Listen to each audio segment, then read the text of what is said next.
This is going to be the last group that we're going to introduce this week, one of the more significant groups for our ongoing study of ancient Greece, and that's the Persian Empire. The Persians, like the Babylonians, like the Amorites, like the Akkadians, originally came from Central Asia. They were a nomadic group, migrated southwards into the plain that forms modern-day Iran sometime between 2000 and 1500 BC.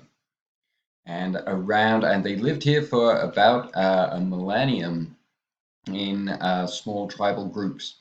And it wasn't until 559 that the Achaemenid clan chose a new leader called Cyrus II, now known in history as Cyrus the Great, who was successful in unifying all the different Persian tribes. And then he defeated the Lydians, gained control of Anatolia. He conquered the city of Babylon, presenting himself as a liberator rather than a conqueror. And this was a practice of Cyrus throughout his reign. He permitted the king of the Lydians to continue to rule his territory, provided he acknowledged the Persians as his overlords. He presents himself as the best candidate to carry out the ritual duties that were an important part of the life of the city of Babylon.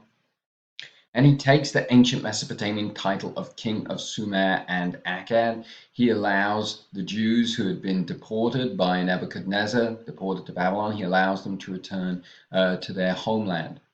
And so in all of these examples, Cyrus is presenting himself as guaranteeing the existing order of these different peoples, provided they acknowledge Persian overlordship. At least this is how Cyrus has himself portrayed. And so we can certainly look at some other independent sources and see that at some times the Persians could be just as rigorous and just as ruthless as the other conquerors. But what's interesting is that they wanted to be presented, they wanted to be seen in this way as liberators, as peacemakers, as those who created a sense of tolerance, not perhaps the modern day understanding of tolerance, but definitely an ancient understanding of tolerance. And this is so interesting. Whether or not it's true, this is how they wanted to be remembered. And this in itself is a pretty radical new approach to governing an empire, that instead of the fear and the terror that the Assyrians used to keep their subjects obedient, we have the Persians using this idea of incorporating different cultures under their own rule rather than trying to destroy all the other traditions and cultures that they were ruling over. Cyrus continued to expand his empire to the east, to the borders of India, until he was killed fighting the Scythians. He was succeeded by his son Cambyses in 529, who conquered Egypt. And Cambyses' successor Darius is significant because he is able to unify the empire by establishing an overarching government structure, an overarching infrastructure system that's able to unite all these different provinces together.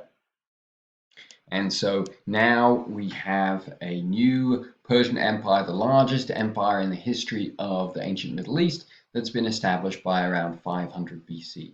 And so in this week's material, we've sketched out the rise of Egypt and kind of the three kingdoms of Egypt. We've looked at the Iron Age and how it replaced the Bronze Age and was characterized by the Assyrians.